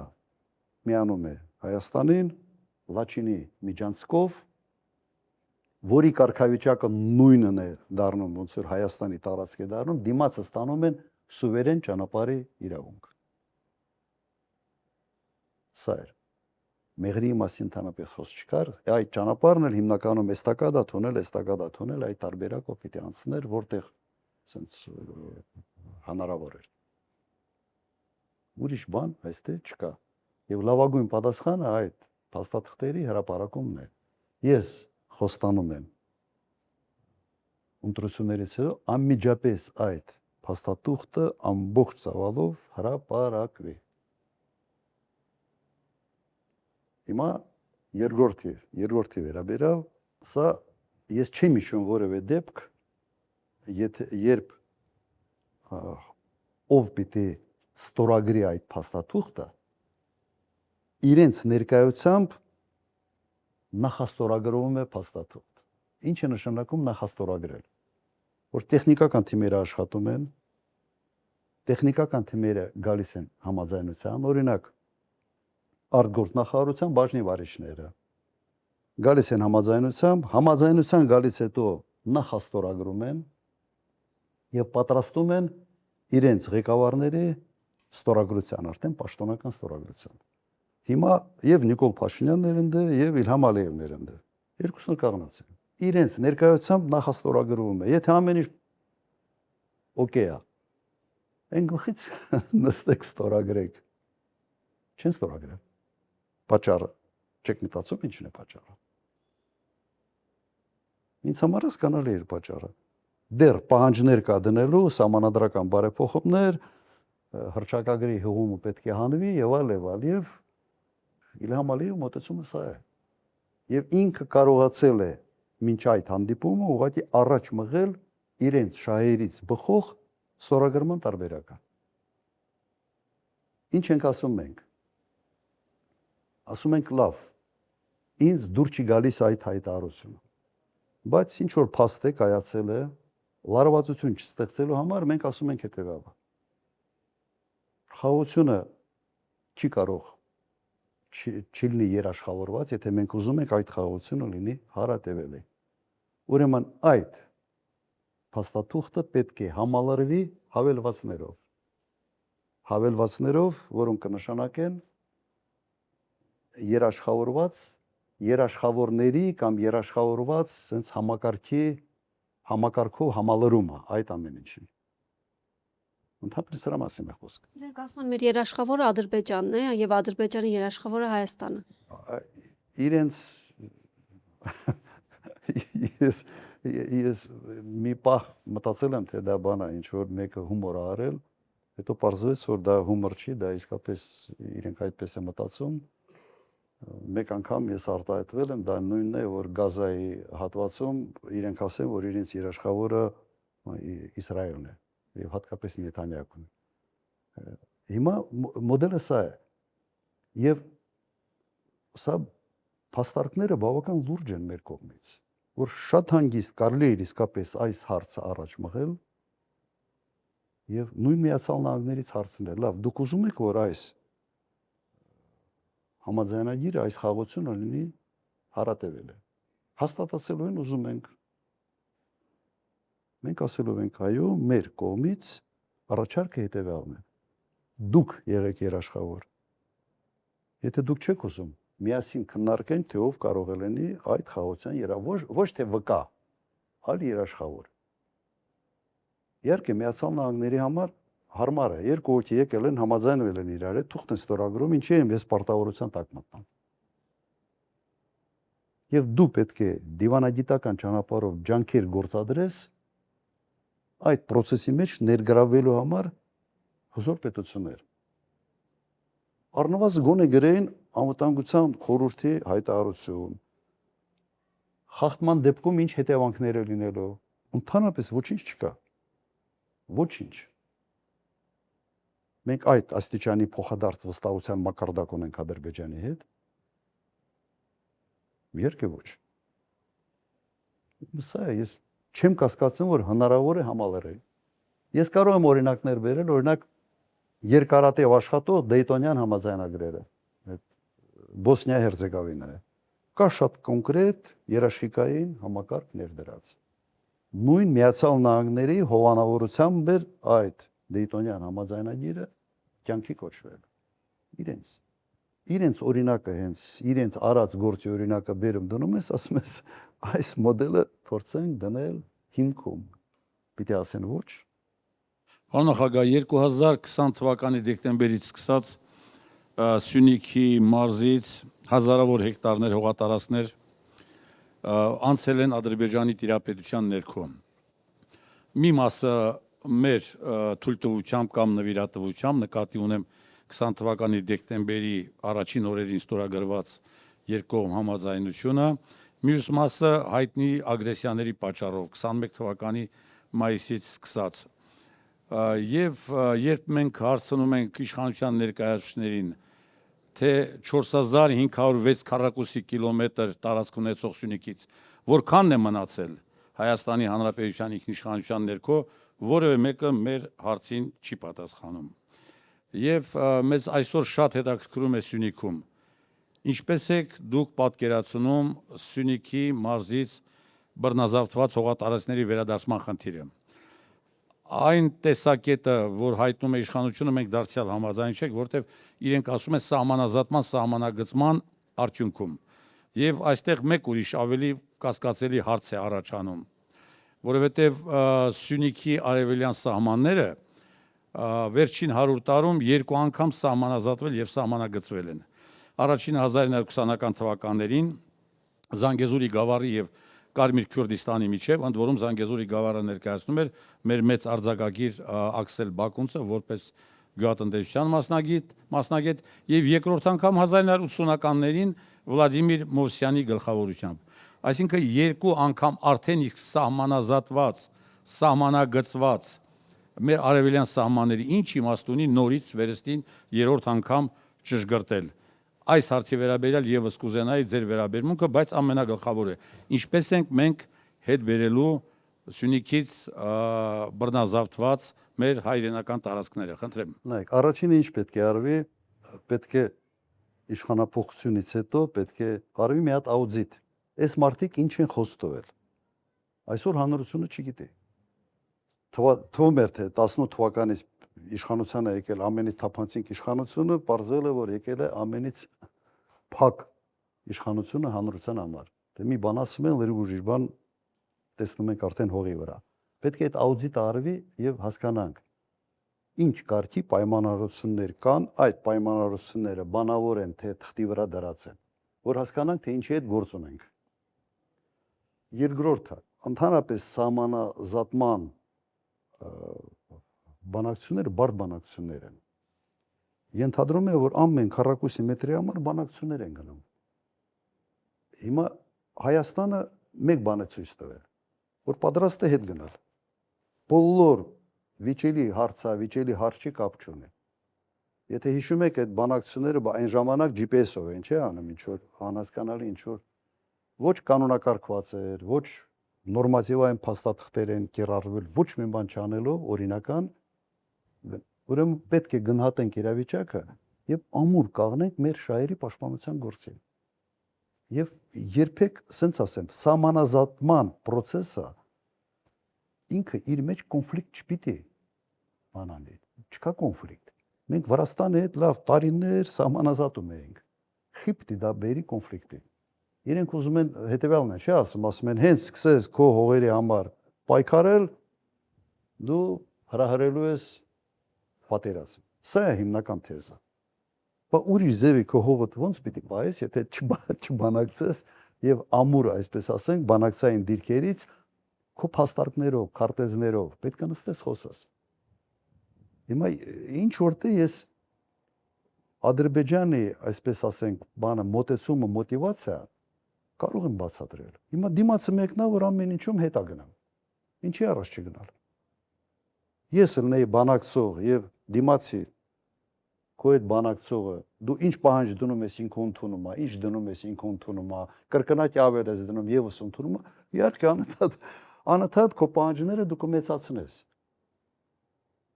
Փաշինյանը այսպես հող հանձնելու էստի համեցեք է, իրեն հողը չի։ Իրեն վերաբերմունքը նաեւ հողի նկատմամբ մի շատ դիպուկ հայտարարության մեջ արտահայտվեց, էլի, եթե հիշում եք, ինչ ասեց։ Ասեց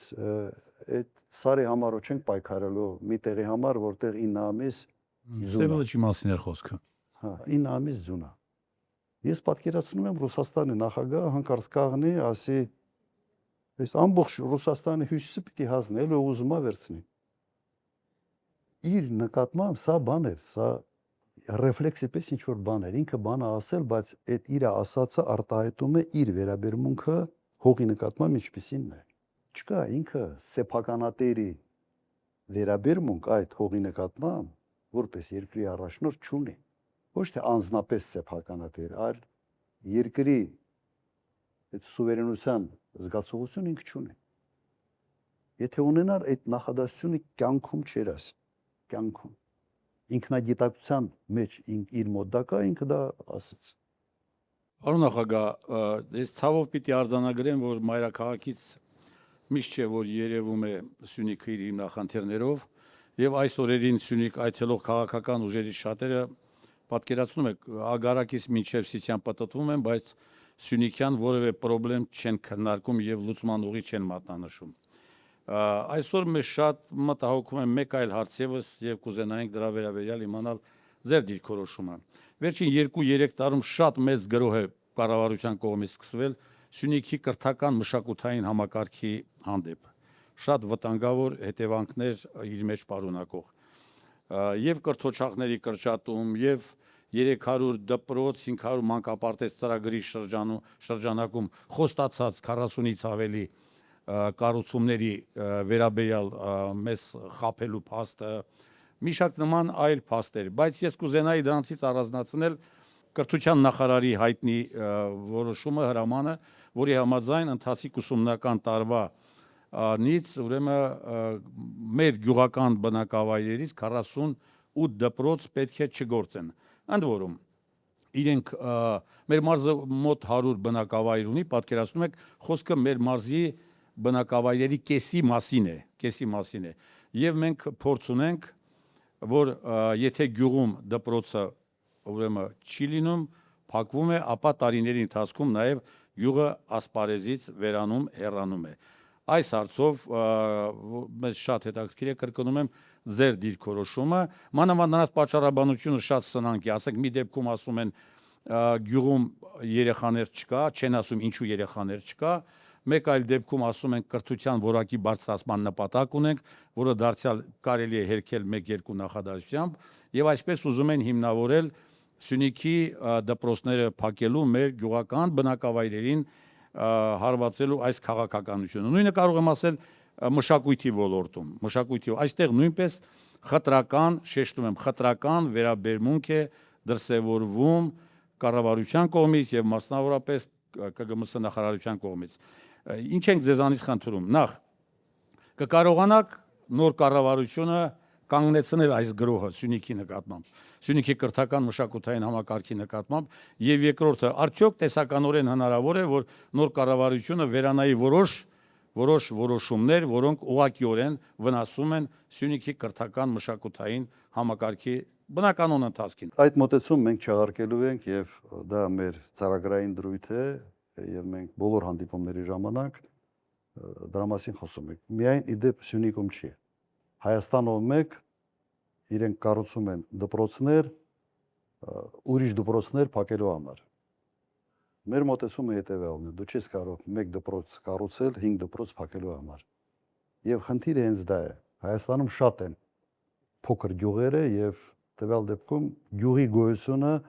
կախված է ինչ-որ չափով նաեւ դպրոցով։ Կա դպրոց այդ գյուղում թե չկա։ Իհարկե փոխելու ենք։ Եթե փորձում են հիմնավորել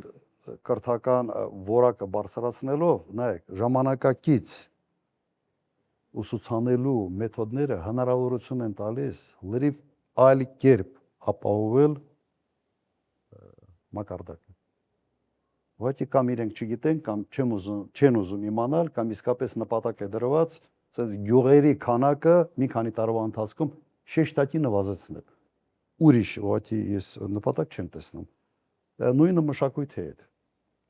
Իդեպ դպրոցների նաև դպրոցական ծրագրերում այնպիսի բաներ են փոխել, որը ուղղակի խփում է հայրենասիրության։ Ոնց որ հատուկ վերցնես եւ դպրոցի ծրագրից հանես այն ամենը, ինչը ուղղակի հատկապես հայագիտական առարկաները։ Այո, ինչը ուղղակի զենց հայրենասիրության հիմքեր է ձևավորում երեխաների մոտ։ Հանում են նույնը մշակույթի հետ կապված։ Երբ մշակույթի նախարարությունը կրճատել են այն ժամանակ, մեր ազանգը հետևյալն են, սրանց մտքին ուրիշ բան է։ Փոխելու ենք, անկասկած։ Շնորհակալություն։ Եվ իմ գործընկերների ներողամտությունը այցելով վերջին հարցը շատ կարճ, վերջին օրերին շատ լուրջ քննարկման հարց է դարձել Սյունիքում Այսպես կոչված անկլավների հետ կապված Տիգրանաշենի հեռանկարի հարցը, որ կարծեք թե օրակարգում է, որովհետև Հայաստանի Հանրապետության քարտեզին, եթե կառավարությունում տեղյակ են, պետք է իմանան, որ այդ խնդիրը, եթե Աստված մի արասը, եթե այդ տարածքը մենք հանձնենք, ապա Սյունիքը եւ Վայոց ձորը մայրաքաղաքի հետ կապելու լրջագույն խնդիրներ են ունենալու։ Սա առաջին հարցը, որ հիմա այս օրերին քննարկում է Սյունիքում, եւ հաջորդը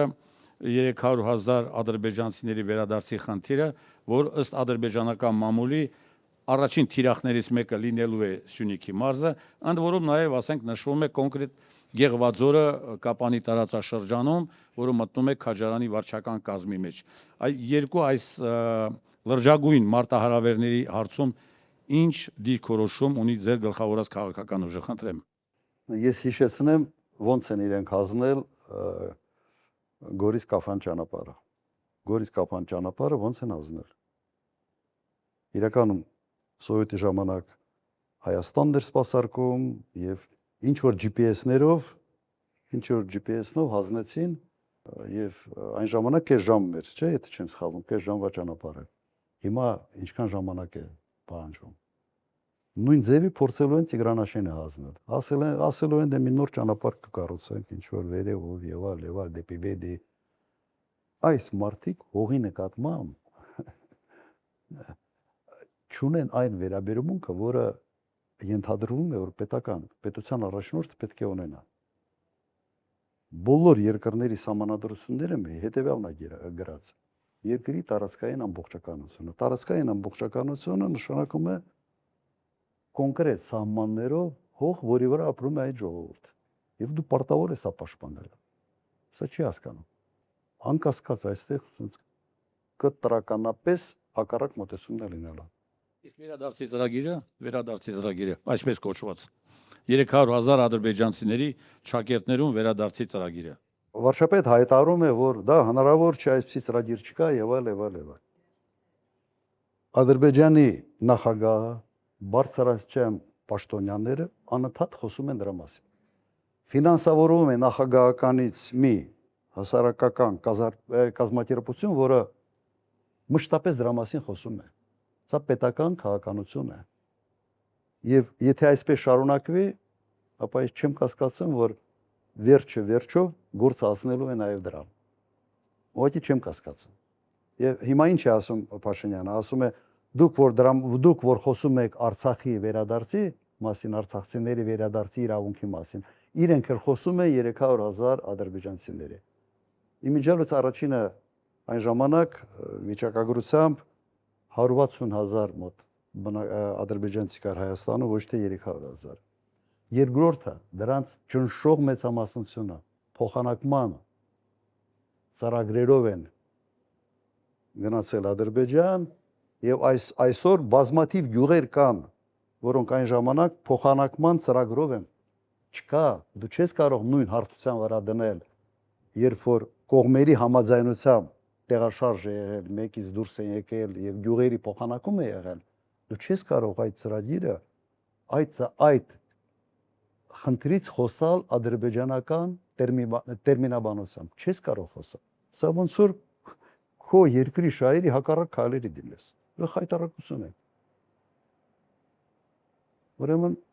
այստեղ վտանգը կա, եթե Նիկոլ Փաշինյանը մնա իշխանության, համոզված եմ, որ վերջով հասնելու ենք դրան։ Սկսելու են ադրբեջանցիների վերադարձի ծրագիր իրականացնել Հայաստանում։ Չեմ կասկածում։ Պարոն նախագահ, թույլ տվեք հարցը սկսել ցիտատով, ուրեմն Հայաստանը գնում է Բանդերովյան Ուկրաինայի ճանապարհով։ Սա Դմիտրի Մեդվեդևի խոսքերն են երեք հայտարարված։ Ինչ եք կարծում, Զելենսկիի այցը Հայաստան Ռուսաստանի համբերության բաժակը վերջնականապես լցրեց, վերջին կաթիլն էր։ Ես շատ կցանկանայի, որ դա վերջ կաթիլը չլիներ։ Հայտարարությունները շատ կտրուկ են եւ կոշտ երեք։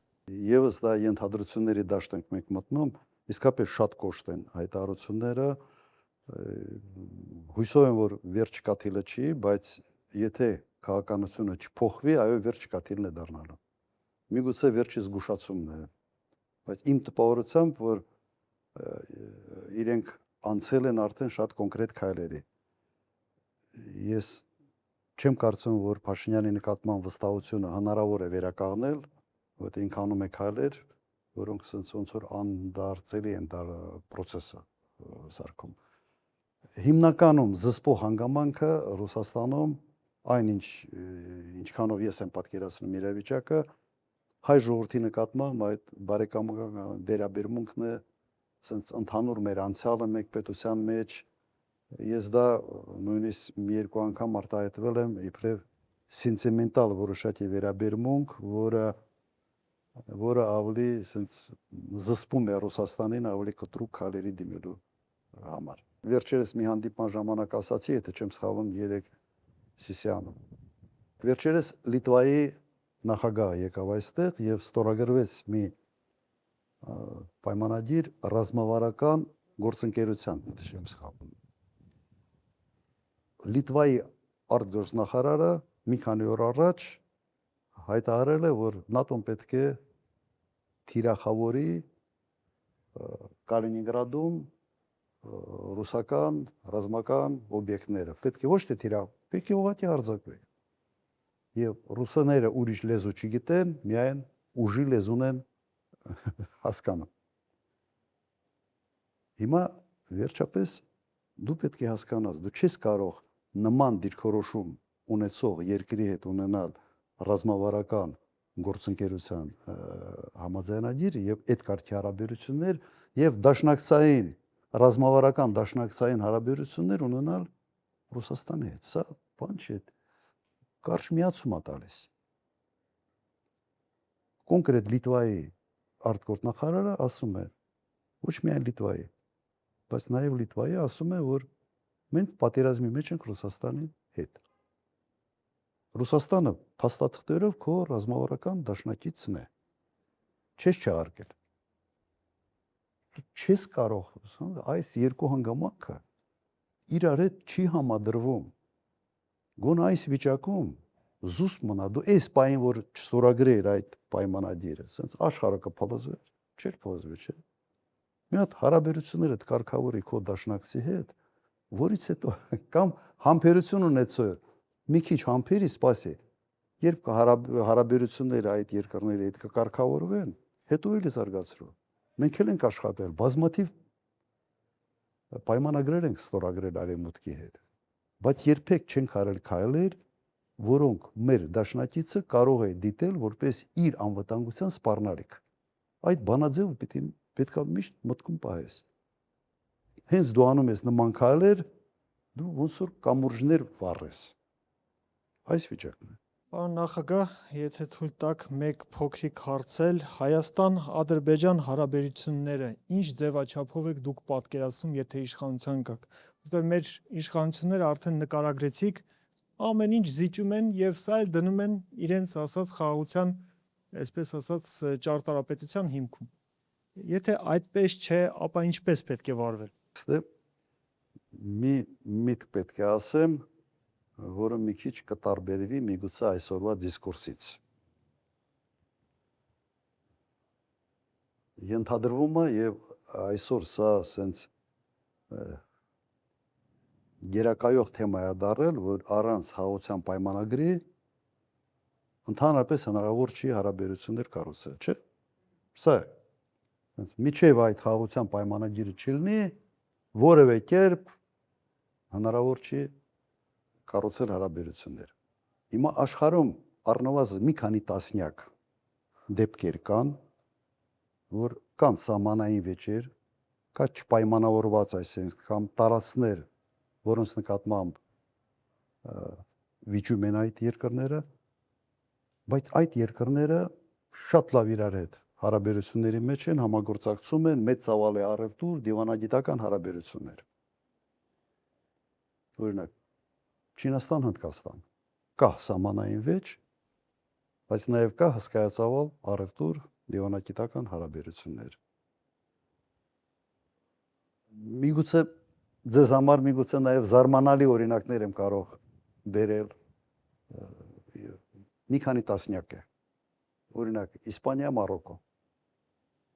Մեծ ծավալ է առևտուր, մեծ հարաբերություններ, բայց Հյուսիսային Աֆրիկայում կան տարածքներ, որոնք իսպանացուց տիրապետության տակ են, Մարոկոն համարում է, որ այդ տարածքները իրենք են։ Ունենալով տարածքային վեճ, չունենալով հատուկ խաղաղության պայմանագիր, պետությունները շատ լավ իրար հետ համագործակցում են։ Քանի օրինակ բերեմ եւս։ Սերբիա, Կոսովո իրար ճանաչել, չճանաչել։ Եվ ամենից դասական երևի կլասիկ օրինակը կբերեմ Գիբրալտարի օրինակը։ Գիբրալտարը պատկանում է Մեծ Բրիտանիային 1700, եթե չեմ սխալվում, 10 թվականից։ Եվ 1710 թվականից Իսպանիան վիճում է Բրիտանիայի հետ Գիբրալտարի հետ կապված։ Քանի 100 տարի վիճում են, հարաբերությունները փայլուն են, միասին ՆԱՏՕ-ի կազմում են, Եվրոմիության կազմում են եղել միասին, մեծ ծավալի ապրանքաշրջանառություն եւ այլ եւ ոչ մեկ հետ պատերազմելու նպատակ չունեն, բայց ունեն տարածքային վեճ։ Եթե պատկերացնեք քարտեզի վրա, Գիբրալտարը հենց Իսպանիային կպած, հա, բայց Բրիտանիային է պատկանում։ Ես ինչի վրա եմ ասում։ Հարցեությունը հետևյալն է։ Չպետք է այդ խաղաղության պայմանագիրը սարքես մի ֆետիշիզացված ինչ-որ մի աստվածաշունչ չի, կամ բազմաթիվ օրինակներ։ Մեծ Բրիտանիա, Արգենտինա, Ֆոլկլենդների հետ կապված։ Հիմա առևտուրը լավ է, ամեն ինչ նորմալ է, հարաբերություններ կան եւ այլ վեճը կան։ Կա դիվանագիտության մեջ միջազգային հարաբերություններում կա այսպիսի արտահայտություն՝ համաձայնվել չհամաձայնվելով։ Բոլոր այդ դեպքերը այդ բանաձևի տակ են տեղավորվում։ Հասկացեք, համաձայնվել չհամաձայնվելով։ Ռուսաստան, Ճապոնիա իրար հետ մեծ ծավալ առևտուր, Կուրիլների վիճը կա։ Միջև հիմա չունեն խաղաղության պայմանագիր։ Ուղղակի այս իշխանությանը հաջողվել է այդ թուղթը սարքել մի ֆետիշ, մի չգիտեմ ինչ, աստվածաշունչ է։ Իրականում այդպես չի։ Ձեր հարցը Ադրբեջանի հետ հարաբերությունները, այո, պետք է ունենալ։ Վերջը հարևան է։ Այս ինչ կատարվել է Ղարաբաղի հետ, ասենց այնպես համաձայնվել չհամաձայնվելով, ֆիքսում ես, որ այս խնդիրները կա։ Նաև համոզում ես, որ դու պիտի այս խնդիրը ճանաչես, այս խնդիրը կա, բայց դա մեզ չպետք է խանգարի հարաբերությունների զարգացման գործը։ Ինչի համար եմ ես խոսում Աբխազիայի երկաթուղու մասին։ Որովհետև եթե դու շատ ես կախված իրենից, դու խնդիր ունես։ Դու ալտերնատիվ ստեղծի քո համար եւ քո բանակցային դիրքերը շեշտատի ուժեղանալու են։ Փաշինյանը ասել է, եթե վերընտրվի Գյումրիում նոր ընտրություններ են անցկացվելու։ Պարոն նախագահ, իսկ ինչ կլինի, եթե Փաշինյանը պարտվի հանկարծ։ Կարող է արդյոք իրեն վերապահված սահմանադրորեն իրեն վերապահված մեկամսյա ժամկետը օգտագործելով պարտության դեպքում տարատեսակ մեխանիզմներ կիրառելով նոր համապետական ընտրություններ պարտադրել։ Չեմ կարծում, որ նման ռիսկի ինքը կդիմի, որտեղ այդ ռիսկը հղի է լինելու ասենց հեղափոխական հետևանքներով։ Որտեղ հանրությունը ասենց մի քիչ տաքացած է, կրքերը բորբոքված են եւ այսպես ասենք տարբեր կուսակցությունների, միավորների ընտրազանգվածը մոբիլիզացված է։ Եվ չափազանց ռիսկային է նման իրավիճակներում նման կարգի ապօրինությունների գնալ։ Ես կարծում եմ ինքը իր գլխին կբերի մեծ փորձանք, ինքը իր գլխին եւ խորհուրդ չի տա նման քարի դեր։ Պարոն նախագահ, մայիսի 28-ին մեծ զորահանդես է կազմակերպվում մայրաքաղաքում եւ իշխանության ներկայացուցիչներն ասում են, սա հաշվետվություն է քաղաքացիների համար, թե այս տարիներին ինչ զինտեխնիկա ենք մենք ձեռք բերել։ Եթե հաշվի առնենք, որ ձեր կառավարման տարիներին ձեռք բերված զենքերի մեծ մասը առանց որևէ կրակոցի հանձնվել է թշնամուն, ինչպես եք կարծում, ինչպես կվարվեն այս զենքերի հետ։ Եվ եթե թույլ տաք, կշարունակեմ Լիայի հարցը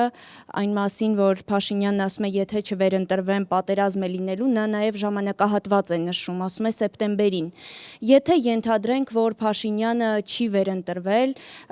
եւ Ադրբեջանը այնուամենայնիվ ռազմական գործողություններ է սկսել Հայաստանի նկատմամբ, ինչպիսին են լինելու ձեր քայլերը։ Պարադի վերաբերյալ կլինի պարադ,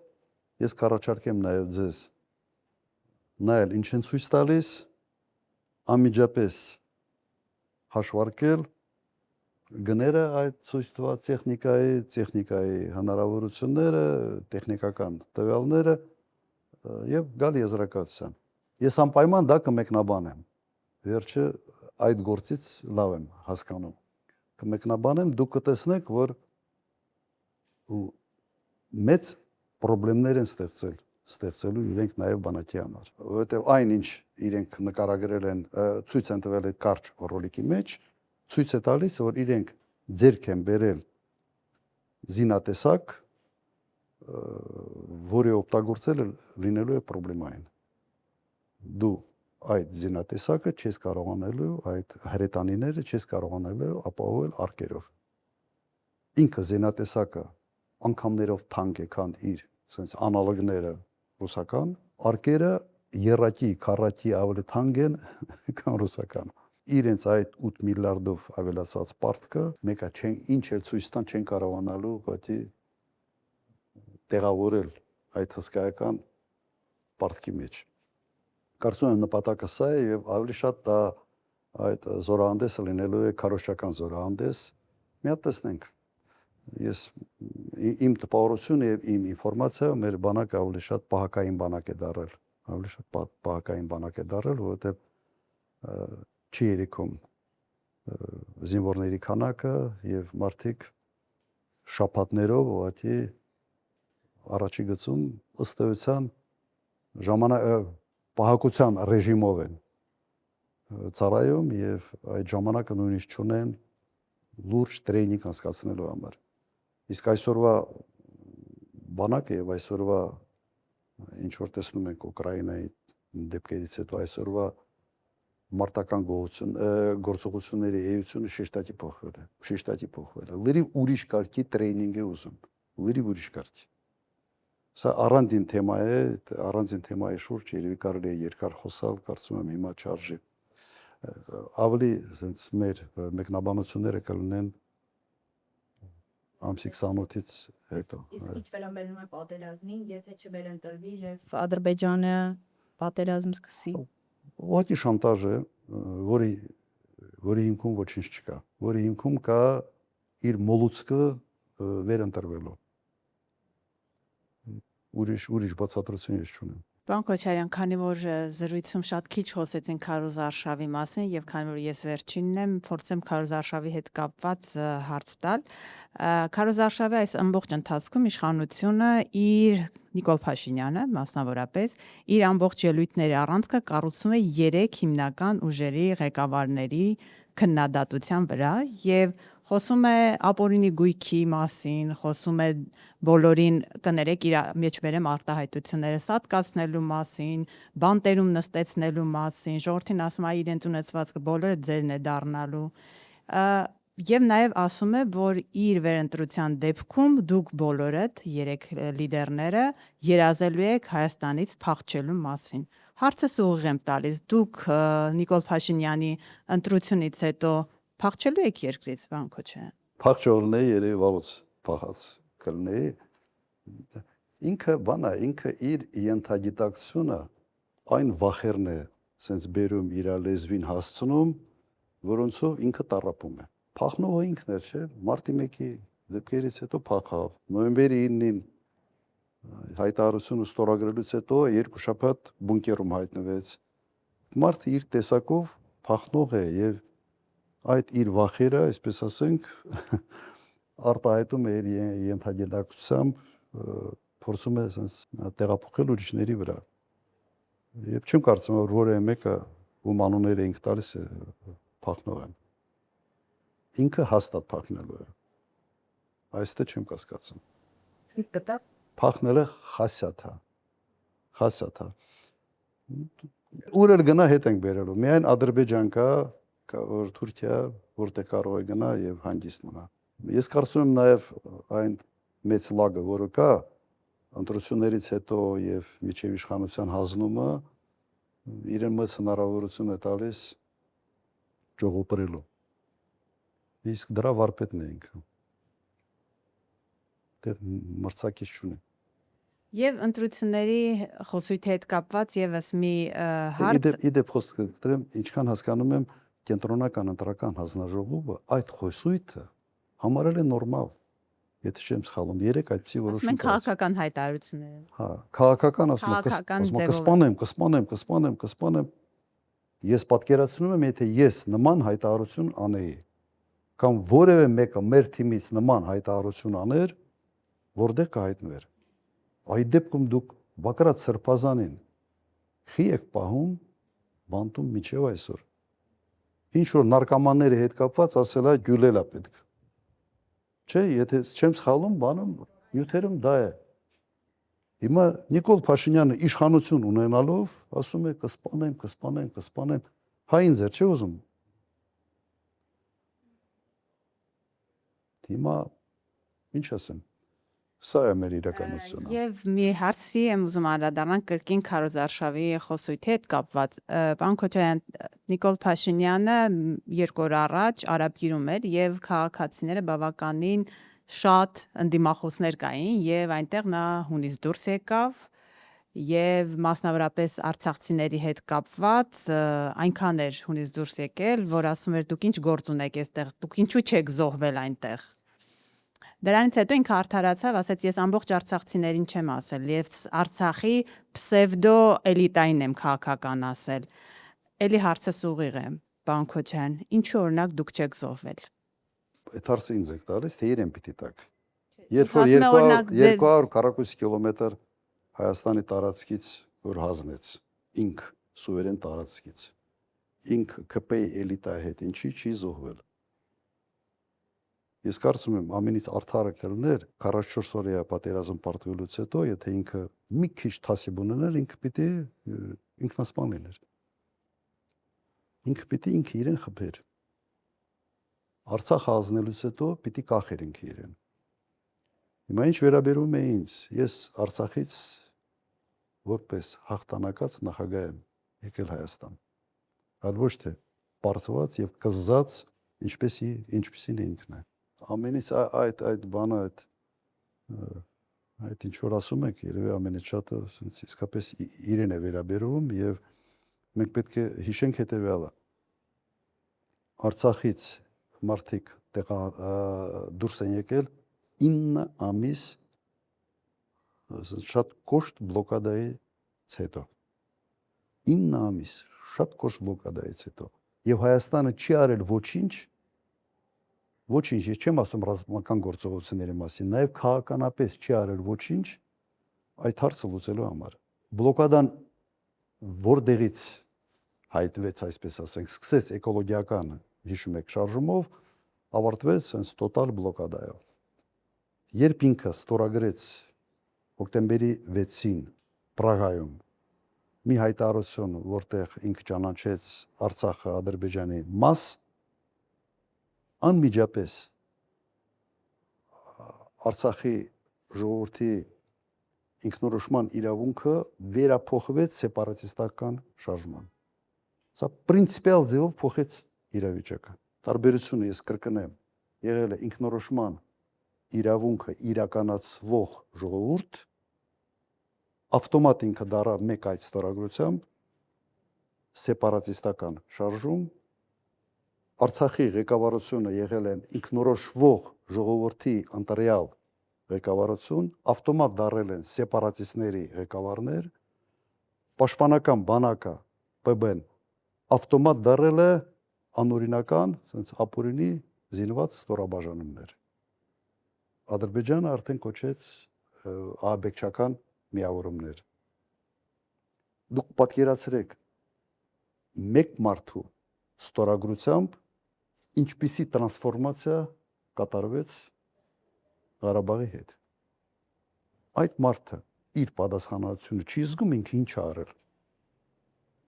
Մակրոնն է իրեն համոզել, ինքն է Մակրոնին համոզել, Ալիևն է համոզել, ես չգիտեմ ինչ է կատարվել այդ խոհանոցի մեջ։ Բայց մեկ ստորագրությամբ ամեն ինչը սենց շուռ եկավ, ամեն ինչը շուռ եկավ, եւ հետևանքները սա է։